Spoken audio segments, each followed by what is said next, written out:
Welcome back to Be Rich. Today I thought I will expand on what is mental models. What is mental models is you make a mental model of how a thing works. You make several mental models and then transform one mental model to another idea to make it work. That is, methods of working in one business can be used to laterally to explain other things. Different people have different perspectives. If you go to a forest, a botanist will look at the trees and look at the various specimens that are available. A zoologist will look at the wildlife that is available. An environmentalist will look at the impact of climate change. If you understand all these mental models, you will be able to come up with a holistic solutions at times. The mental models was popularized by Charlie Munger. Someone called Shane Peterson has written a book on mental models. It's available in Audible. You can listen to it. But broadly, this is what Charlie said on mental models. A map is a rough representation of a territory. It is a representation of reality, but it does not become reality itself. A map is a very small pictorial representation of a large territory. It is very difficult to make it accurate. So, reality at times can be different from a map. You could miss a turn or two. Google, by its Google Maps, has made maps more accurate because by community participation. As more and more people share their locations, maps become more and more real. But even in Google Maps, sometimes asks you take a wrong turn, do a circle, and come back to the place where you started. This is what I meant. In life, maps are not real. Territory is real. Maps are a rough guide to reality. Second, it is very important to know your circle of competence. Once you know what is your circle of competence, you can stay with it. My circle of competence is finance, economics, and marketing. I never try to stray away from it. The moment I stray away from these, I will do badly in life. Though I qualified as an engineer, I stay away as far as away from as engineering as possible because working with my hands and fixing things in a systematic manner is not my cup of tea. So, if you know your circle of confidence, you can build your edge. And once you know the edge, and if it is slightly better than the average person on the street over a long period of time, you will definitely do better than your world.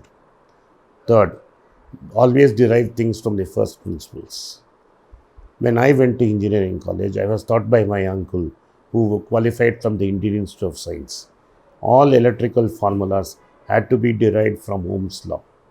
And in electrical engineering had to be studied from a textbook called H. Cotton. If I had to learn physics, I had to study Richard Feynman and Feynman's lectures in physics. It was very annoying because most of my classmates used to use simple cuts and copy from notes and would prepare. I was not a great engineer. I barely managed to pass. But I was forced to read from these textbooks, and my insights into basic theoreticals of engineering at times was far better than those of my classmates. And because I learned physics from Feynman's lectures, I always look at physics from the first principles and do not take things for granted. But today's engineers are different. They have not heard of Richard Feynman. They have not heard of H. Cotton. They have not heard of Schramm series. And people who program in C depend on more on Balaguruswamy than Cunningham and Ritchie, who are the fathers of C. This has meant that for normal times, we have great engineers and programmers. But when they are called to think out of the box, most engineers fail. And that is why while most times India produces good software clerks, we have not produced brilliant product companies, except the odd exception. Fourth is thought experiment. Einstein famously said he thought through that entire relativity phenomena through his mind, very little of maths. And as he thought more and more, more processes and more avenues opened up, and he was able to think out of various possibilities. And finally, one day, the answer clicked at him. Same thing with Archimedes.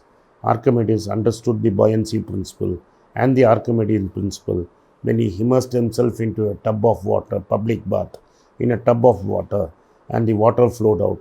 And he famously walked out, ran naked into the streets of Rome by saying, Eureka.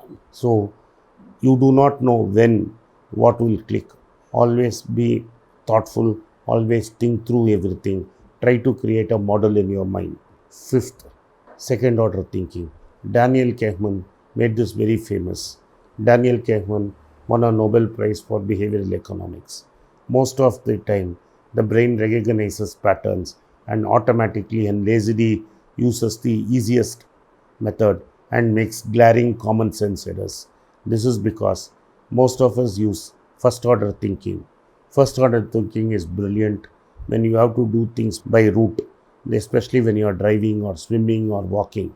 Walking is nothing but breaking a fall every time. But in life, to succeed, we must force our brain to stop being lazy and think through second order or third order things, so that while the first order thing may be the easy thing to do, we need to look what are the second order and third order effects. Sixth, developing a mind to do probabilistic thinking.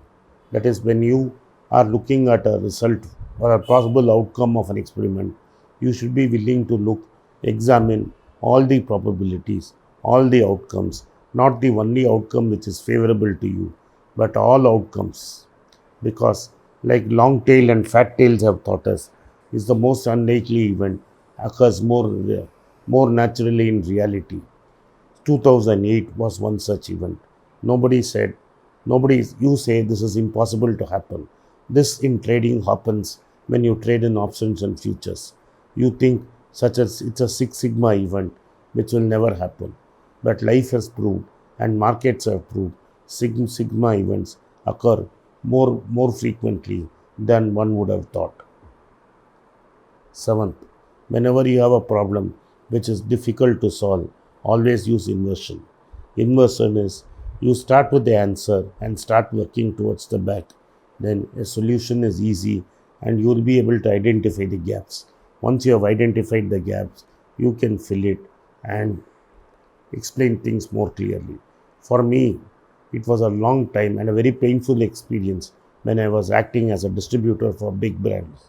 Till one day I inverted the problem and understood a distributor is not doing any great marketing or selling job, but is only acting as a financier for the company. If I am just buying from a distributor and selling to a reseller or an end customer, I am only financing the distributor. I am not adding anything value. Once that realization dawns, you act like a financier rather than acting like a marketing company.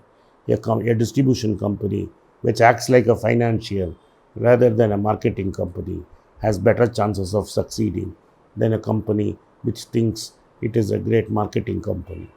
The eighth point is the Occam's razor. When an event occurs, we try to look for complex reasons to explain it. Most likely, then the simplest explanation is the answer, but the brain refuses to accept it. We look for answers, looks for reasons which are not there. It is better to accept the simplest reason and that you overlooked that simple reason and hence you failed.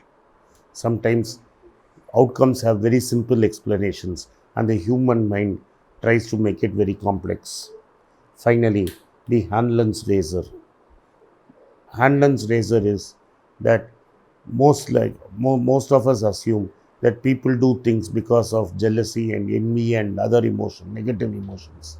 But most likely, the answer is people do it because of stupidity. So we attribute motives to actions which are not true. Somebody might have done something out of stupidity, but we will say he did it wantonly to spite on us. That is not true. That is Hannon's razors.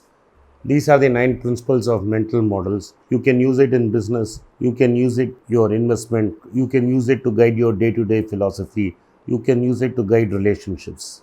For more details, look at Shane Parrish's book, Mental Models. It's available on Audible. You can listen to it.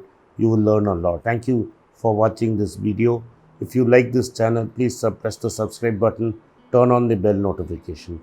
The comments are most welcome and you can write to us at brich@gmail.com if you want to contact us. Thank you for you. watching videos.